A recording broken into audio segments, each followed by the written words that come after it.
The large screen in the United Nations Assembly Hall showed a face that wasn't human. Ambassador Do-hyun Kim stood at the podium, his hand shaking slightly as he faced the alien transmission. The creature on screen had blue skin and large, bright eyes that seemed to glow. "People of Earth," the alien spoke in perfect English. "I am Representative Mira of the Galactic Council. We need your help." The assembly hall remained quiet. After years of wondering if aliens existed, humanity finally had its answer. But no one had expected their first contact to be a call for help. Ambassador Kim cleared his throat. "We are honored by your contact, Representative Mira. How can Earth assist the Galactic Council?" The alien's large eyes dimmed slightly. "Your planet has a unique history. You are the only known species that has successfully tamed dangerous predators and made them allies. We face a threat that has destroyed 12 civilizations in the past year alone." Images appeared on the screen. Dark shapes moved with incredible speed, tearing through metal ships like paper. The creatures were huge, about the size of Earth's elephants, but they moved like wolves. Their bodies seemed to absorb light, making them look like living shadows. "We call them shadow beasts," Mira explained. "They hunt in packs. No weapon has stopped them. No shield has blocked them. They appear near populated worlds, destroy everything, and vanish." Ambassador Kim watched the footage carefully. The creatures reminded him of the documentaries he had seen about wolves and lions. Their movements showed intelligence. They weren't just attacking randomly. They were hunting with strategy. "Your people," Mira continued, "have done something no other species has managed. You turned wolves into dogs. You made cats your companions, even your largest predators. Tigers, lions, bears, you have studied and understood them. We need that knowledge." The assembly broke into whispers. Ambassador Kim raised his hand for silence. "Representative Mira, what exactly are you asking of Earth?" "We want to send ships to bring your experts to a secure facility. We need someone who can study these creatures, who might understand them. The Council offers Earth full membership and all our technology in return." The next hours were filled with quick meetings and urgent calls. The world's leaders gathered in small groups, discussing the offer. By evening, they had their answer. Ambassador Kim stood at the podium again. "Representative Mira, Earth accepts. We will help study the shadow beasts, but we have one condition." "Name it," Mira said. "If our experts believe these creatures can be understood and communicated with, the Council must give them a chance to try. No killing unless absolutely necessary." Mira's eyes widened. "You believe these destroyers can be tamed?" Ambassador Kim thought about humanity's long history with predators. "We believe every creature has a reason for what it does. Understanding that reason is the first step to finding a solution." "Very well," Mira agreed. "A ship will arrive in 3 days to collect your chosen experts. Choose wisely, Ambassador. The galaxy's future may depend on it." As the screen went dark, Ambassador Kim looked at the folder in his hands. On top was a file about Dr. Jae-hyun Park, Earth's leading expert in predator behavior. Her work with dangerous animals was legendary. If anyone could understand these shadow beasts, it would be her. He took out his phone and dialed a number. After 2 rings, a woman answered. "Dr. Park, this is Ambassador Kim. How would you like to make history? It's about some very interesting predators from space." The next 3 days would change everything. For Earth, for the galaxy, and for the mysterious shadow beasts that no one yet understood. Dr. Jae-hyun Park stood in her office at Seoul National University, looking at the awards on her wall one last time. 20 years of work with Earth's most dangerous predators had led to this moment. Her research assistant, Young-ho Lee, was helping her pack her essential equipment. "Are you sure about this, Dr. Park?" Young-ho asked as he carefully placed her specialized sensors in a protective case. "These creatures have destroyed entire planets." Jae-hyun smiled at her assistant. Every predator has a reason for its behavior, Young-ho. Even the most aggressive ones. She picked up a worn notebook filled with her observations of wolf packs. I spent 3 years living near wolves to understand them. These shadow beasts deserve the same patience. A bright light appeared outside her window, and a sleek silver ship landed on the university's main field. It was time. Ambassador Kim waited at the ship's entrance. Dr. Park, Mr. Lee, welcome. The council's representatives are eager to meet you. The inside of the ship was unlike anything they had seen. The walls seemed alive, changing colors as they walked past. In the main meeting room, 3 alien species waited for them. Representative Mira stood with 2 others, one tall and tree-like, another small and covered in metallic scales. Dr. Park, Mira said warmly, we have reviewed your work. Your methods with Earth's apex predators are unusual. The tree-like alien stepped forward. We have tried everything to stop the shadow beasts. Weapons, barriers, poisons. Nothing works. What makes you think you can succeed where advanced technology has failed? Jai-yun placed her old notebook on the table. Because you're treating them as enemies to be defeated. I want to understand them first. She opened the notebook to show pictures of wolves. Every predator communicates. Every predator has needs and behaviors that make sense to them. The scaled alien made a sound like breaking glass, their version of laughter. These creatures are different. They are pure destruction. Young-ho connected his tablet to the ship's display system. Dr. Park, may I show them? She nodded, and Young-ho played a video from their previous work. It showed Jai-yun sitting calmly as a large tiger approached her. Instead of attacking, the tiger responded to her soft words and careful movements. This tiger had attacked 3 villages, Jai-yun explained. Everyone wanted to kill it, but we discovered it was protecting cubs and had lost its hunting territory to human expansion. Once we understood why it was attacking, we found a solution. Representative Mira's eyes glowed brighter. You believe the shadow beasts have a similar reason. Every creature does, Jai-yun said firmly. We just need to learn how to listen. The tree-like alien shook its branches. The council has granted you 1 month to attempt your methods. After that, if there is no progress, we return to our original plan. As they prepared to leave Earth's orbit, Young-ho noticed his mentor writing in a new notebook. What are you writing, Dr. Park? Questions, she replied. Why do the shadow beasts appear near populated worlds? Why do they hunt in packs? Why did they start attacking only recently? She looked out at the stars rushing past. Somewhere in their behavior is a pattern we're all missing. Ambassador Kim entered their cabin. We'll reach the research facility in 6 hours. It's on a secure moon where we've managed to contain 3 shadow beasts. Jai-yun closed her notebook. Then we have 6 hours to prepare. Young-ho, let's review everything we know about pack predator behavior. These creatures have been trying to tell us something. It's time someone listened. As Earth disappeared behind them, Jai-yun felt a familiar excitement. She had spent her life learning the languages of Earth's predators. Now she would attempt her greatest challenge, understanding creatures that had the entire galaxy living in fear. The research facility on the distant moon was built like a fortress. Dr. Jai-yun Park observed the massive containment chamber through reinforced windows. Inside, a shadow beast moved with fluid grace, its dark form seeming to bend the light around it. The chamber walls are made from our strongest materials, the facility director explained, though they've already damaged 3 sections. Jai-yun studied the creature's movements. It was larger than she expected, with a sleek body that reminded her of large cats. The way it paced along the walls showed intelligence and purpose. How are you feeding them? She asked. The director pressed a button, and a panel opened in the chamber wall.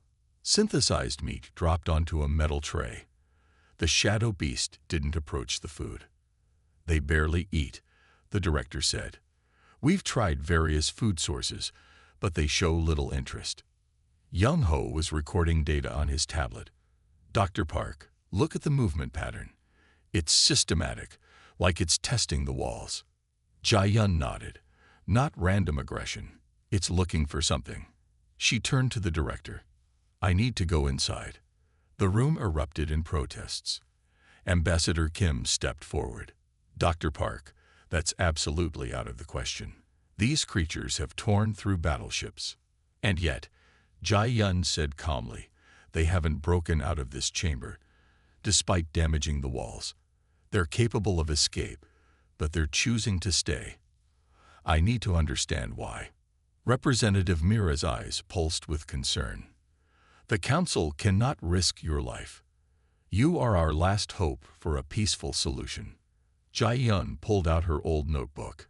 When I first approached the tiger in India, everyone said the same thing. But predators respond to respect and understanding. Right now, that creature is alone, confused, and surrounded by strange beings. I need to show it that someone is willing to listen. After hours of debate and preparation, Jia-yun stood at the chamber entrance. She wore a light protective suit that would give her some protection while allowing freedom of movement. Young-ho watched anxiously from the observation room, his hands tight around his tablet. Remember, Jia-yun spoke into her communicator. No matter what happens, do not intervene unless I give the signal. These creatures can sense fear and aggression. We need to show something different. The door opened. Jia-yun stepped inside. The shadow beast stopped its pacing. Its form seemed to solidify, becoming less shadow-like. Jia-yun could now see details she hadn't noticed before, patterns across its skin that shifted like dark water, eyes that seemed to hold galaxies within them. Jia-yun moved slowly, keeping her posture relaxed but confident. She spoke softly, not in any particular language, but in the soothing tones she had used with countless other predators. The creature turned to face her fully. The room fell completely silent. Then something extraordinary happened. The shadow beast's skin began to emit patterns of light, subtle at first, then more distinct. They weren't random. They pulsed in specific sequences. Young-ho, Jia-yun whispered into her communicator, "Are you recording this?" "Every second," he replied. "The patterns, they're like a language." The shadow beast took a step toward Jia-yun. Everyone in the observation room held their breath. But Jia-yun remained calm. She recognized the movement, not an attack posture, but curiosity. She stayed still as the creature approached, its light patterns changing. When it was just a few meters away, it lowered its head to her eye level. Jia-yun smiled. "You've been trying to talk to us all along, haven't you?" she said softly. "We just didn't know how to listen." The shadow beast patterns shifted again, and for a brief moment, Jia-yun could have sworn she saw her own image reflected in its complex display of lights. In the observation room, Young-ho quickly typed notes. "First peaceful contact established," he wrote. "Time elapsed, 15 minutes. Method: direct, non-aggressive approach. Result: evidence of attempted communication through bioluminescent displays." The galaxy's most feared predator wasn't just a mindless killer. It was trying to send a message. And for the first time, someone was ready to receive it. Dr. Jia-yun Park worked tirelessly in her new research station. After her first successful contact, the Galactic Council had given her a larger facility to study all 3 captured shadow beasts. Young-ho helped her analyze the data they collected each day. The light patterns are only part of their communication. Jia-yun explained to Ambassador Kim and Representative Mira. She pointed to her instruments. They also use low-frequency sounds, too deep for most species to hear. Young-ho displayed his findings on the main screen. Each shadow beast has unique patterns, like fingerprints, but some patterns are the same between all 3. We think these might be common words or signals. The shadow beast that Jia-yun had first approached, now named Echo because of its distinctive sound patterns, moved closer to the observation window. Its skin rippled with gentle waves of light. "Watch this," Jia-yun said.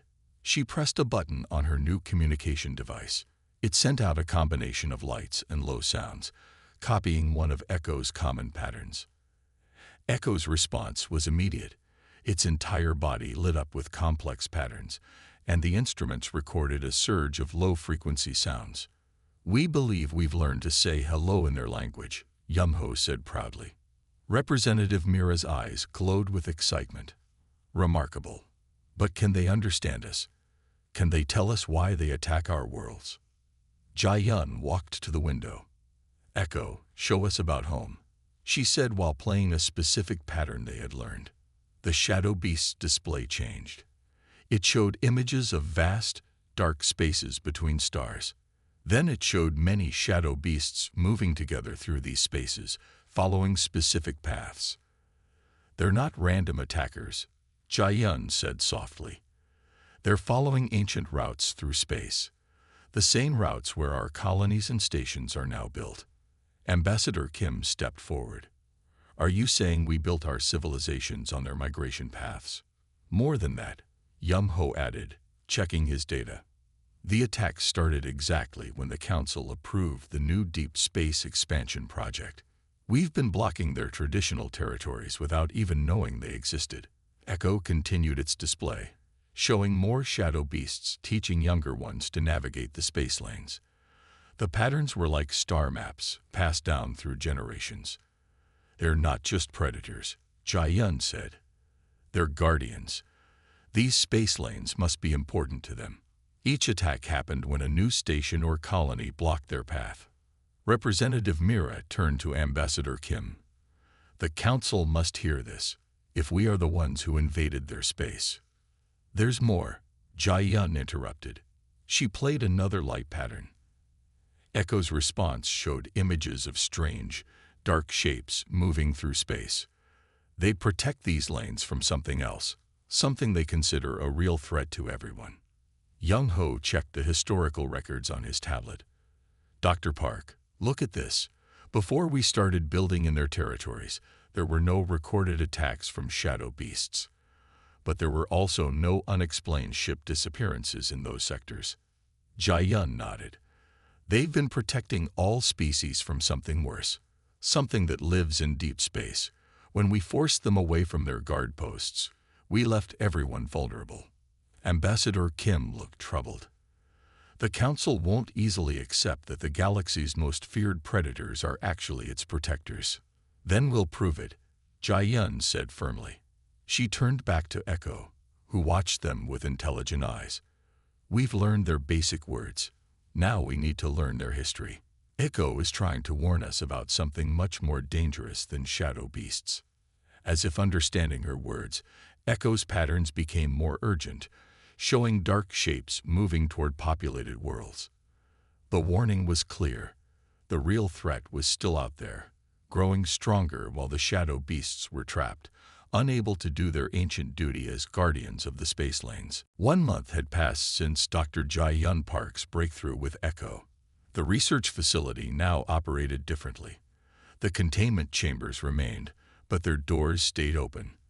The shadow beasts moved freely within designated areas, showing no signs of aggression. Jai-Yun sat in her observation room, watching Echo teach the younger shadow beast they called Storm. The young one's light patterns were less controlled, flickering with excitement as it learned to communicate with the research team. "Storm is learning faster than expected," Young-Ho noted as he recorded their progress. "It has already mastered 30 different communication patterns." Jai-Yun smiled as Storm approached the window. The young shadow beast pressed its head against the glass, its skin glowing with gentle blue patterns that they now knew meant friendship. "Storm trusts us completely." Echo made that possible. Their peaceful work was interrupted by the arrival of Security Chief Ta-Wan Choi. He entered the observation room with a group of armed guards. "Dr. Park, the Council demands immediate results. Your time is running out." Jai-Yun stood up, keeping her voice calm. "Chief Choi, we make progress every day. The shadow beasts are intelligent beings with a complex culture. They protect our galaxy from greater threats." "Protect?" Choi laughed coldly. "They have destroyed 12 civilizations. The Council grows tired of your gentle approach."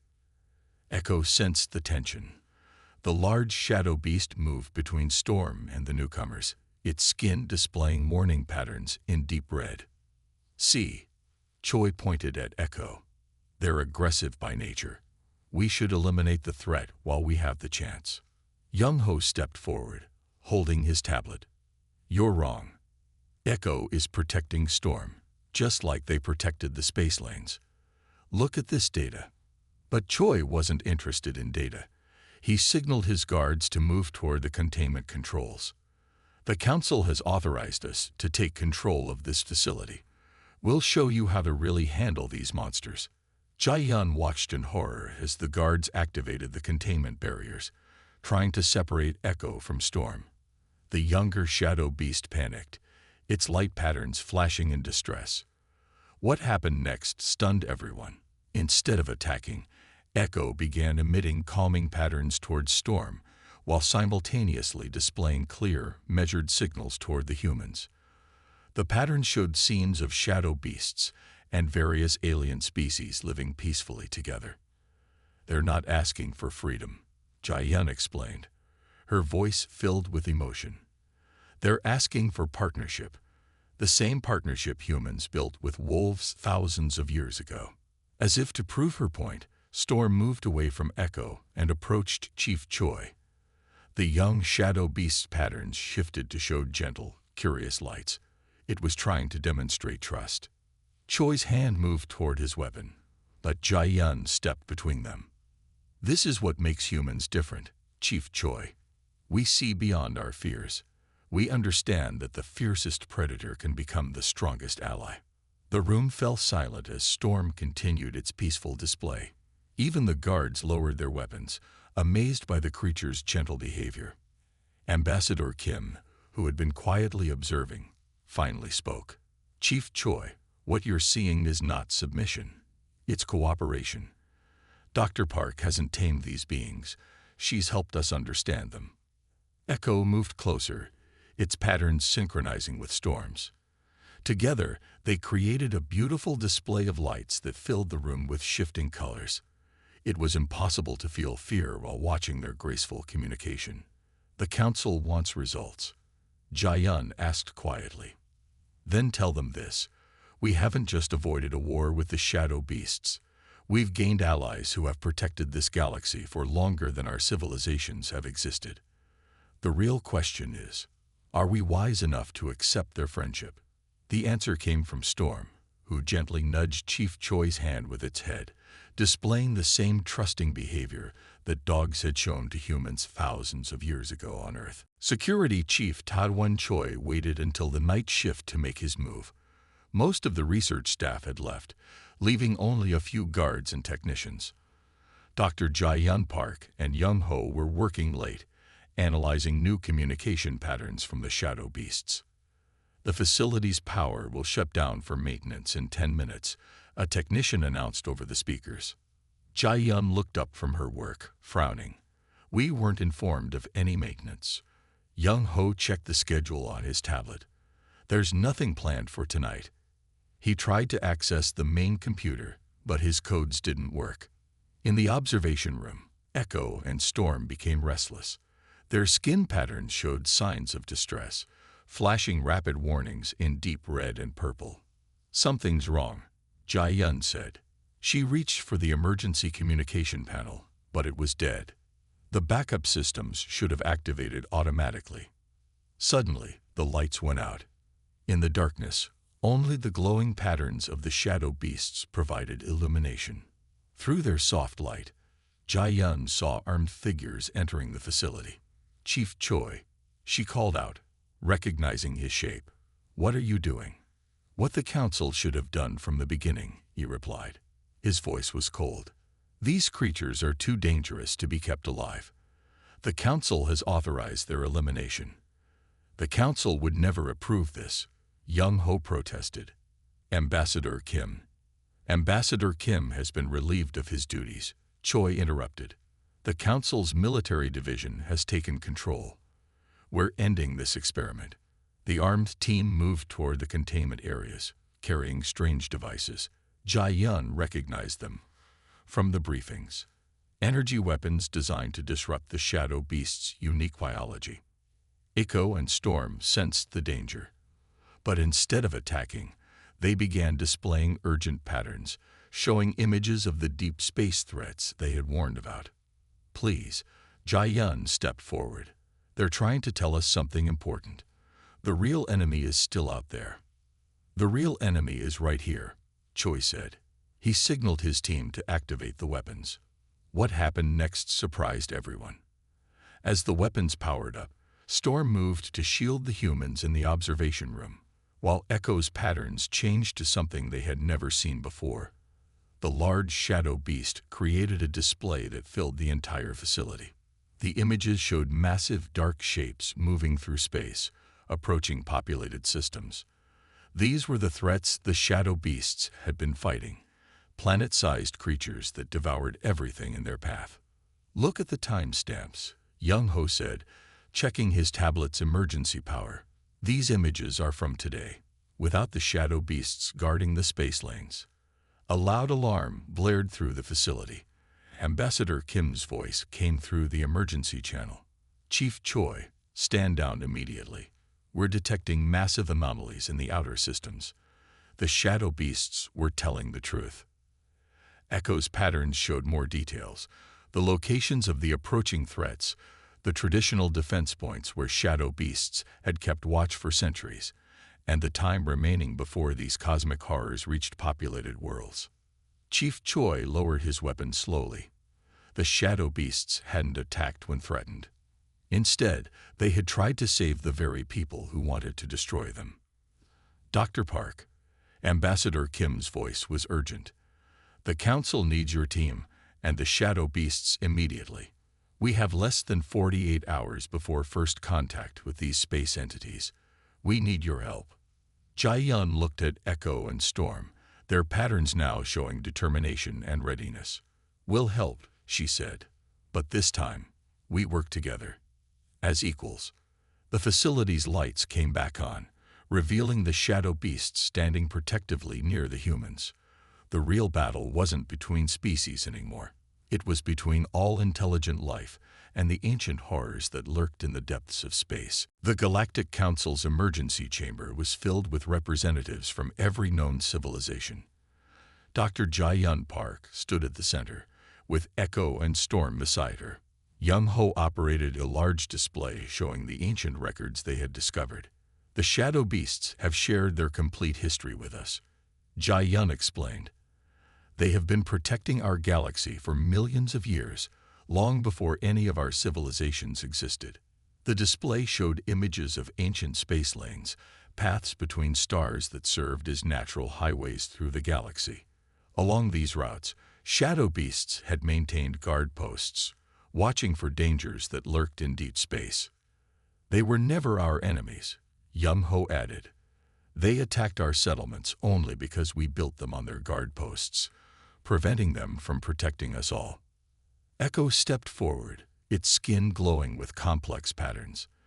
The translation system Jai-Yun had developed converted the lights and sounds into words everyone could understand. "Our ancestors made a promise." Echo's translation appeared on the screen. "We would guard the paths between stars, keeping the devourers away from living worlds." The council members whispered among themselves as Storm displayed images of the devourers, massive creatures that lived in deep space, consuming everything in their path.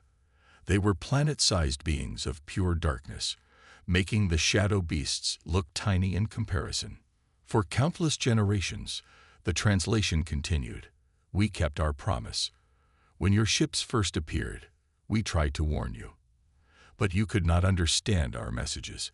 You saw our attempts at communication as attacks." Representative Mira stood up. "How many devourers are approaching now?" Storm's patterns change, showing a map of the galaxy with multiple dark points moving toward populated systems. 7 have entered the outer regions. The translation read, "Without guards at the ancient posts, they sensed weakness. They come to feed." Ambassador Kim addressed the council. "We face a choice. We can continue seeing the shadow beasts as enemies, or we can accept them as the allies they have always been." Chief Choi, who had been quietly watching, finally spoke. I was wrong about them. They could have killed us all in the facility that night. Instead, they tried to protect us, even when we threatened them. Jai-yun smiled as Storm moved closer to Choi, displaying friendly patterns. The shadow beasts don't want to rule or control. They want to return to their ancient duty, protecting all life in the galaxy. But this time, they want to do it with our help. Echo's patterns showed a new vision. Shadow beasts and various species working together, using advanced technology to enhance their natural abilities to guard the space lanes. We have ships. They have the knowledge of where to guard, Yumho explained. Together, we can be stronger than either of us alone. The council chamber grew quiet as Echo and Storm performed a synchronized pattern display. The beautiful lights showed the history of their species, not as mindless predators, but as dedicated guardians who had sacrificed everything to protect life in the galaxy. The real test approaches, Jai-yun said firmly. The Devourers will reach the outer colonies in less than a day. We need to decide now. Will we fight separately and fail, or stand together and protect our shared home? The council members looked at each other. Then, one by one, they stood. The vote was unanimous. The shadow beasts would be recognized as allies, and all species would join together to face the threat from deep space. As the council chamber erupted in discussion about battle plans, Jai-yun watched Echo and Storm interact with various representatives. The galaxy's most feared predators were finally understood. They were not monsters to be destroyed, but guardians to be welcomed home. 1 year had passed since the great battle against the Devourers. Dr. Jai-yun Park stood at the inauguration of the first Interstellar Wildlife Conservation Center. The massive space station floated at one of the ancient guard posts, now serving as both a research facility and a defensive position. Echo and Storm moved gracefully through the station's corridors, their light patterns showing pride and contentment. Yumho, now the head of the Shadow Beast Communication Division, walked beside them, recording their latest language developments. The battle changed everything, Ambassador Kim said during his opening speech. When the Devourers approached our outer colonies, it was the combined strength of all species that drove them back. The gathered audience included representatives from every known civilization. They watched as displays showed footage from the historic battle. Shadow beasts had led the defense, their natural abilities enhanced by modern technology. Ships from all species had followed their guidance, sealing the space lanes and forcing the Devourers back into deep space. Today, we recognize our greatest mistake and our greatest triumph, Representative Mira announced. We feared what we did not understand, but humanity showed us a better way. Jai-yun smiled as she remembered the battle. Echo and Storm had coordinated the defense, their light patterns guiding ships through safe corridors while leading the Devourers into prepared traps. The creatures that many had feared turned out to be the galaxy's greatest protectors. Chief Choi, who now served as the liaison between military forces and Shadow Beast teams, stepped forward. The defense network is stronger than ever. Shadow Beast guard posts have been restored and enhanced. Our ships patrol alongside them, learning their ancient knowledge of space. Yumho displayed the latest statistics on the main screen. Shadow Beast populations are recovering. With their territories restored and protected, they have returned to their traditional roles. But now they work with us, not alone. Storm approached a group of young aliens who were visiting the station. The children showed no fear, reaching out to touch the Shadow Beast's glowing skin. Storm's patterns changed to soft, gentle colors, displaying simple pictures that made the children laugh. The next generation will grow up differently, Jai-yun said to the audience. They will know the Shadow Beasts not as monsters, but as friends and protectors. They will understand that strength comes in many forms, and that even the fiercest predator can be the most loyal ally. Echo moved to the center of the hall, creating a magnificent display of lights that told the story of their shared victory. The pattern showed shadow beasts and ships moving together, protecting colonies, studying space, and building a new future. The galaxy is entering a new age, Ambassador Kim concluded. Thanks to human understanding and patience, we have gained not just powerful allies, but teachers. The shadow beasts guard our worlds, while we help guard their traditions. Together, we are stronger than we ever were apart. As the ceremony ended, Jai Yun watched Echo train a new group of young shadow beasts, teaching them to work with ships and stations. Storm helped demonstrate the communication patterns, showing how to coordinate with different species. Did you ever imagine this? Yum-Ho asked her quietly. When you first stepped into that containment chamber. Jai-Yun shook her head, smiling as she watched humans and aliens alike interact freely with the shadow beasts. I knew they were intelligent. I knew they had a reason. But this, she gestured at the thriving station, the restored guard posts, the peaceful cooperation between species.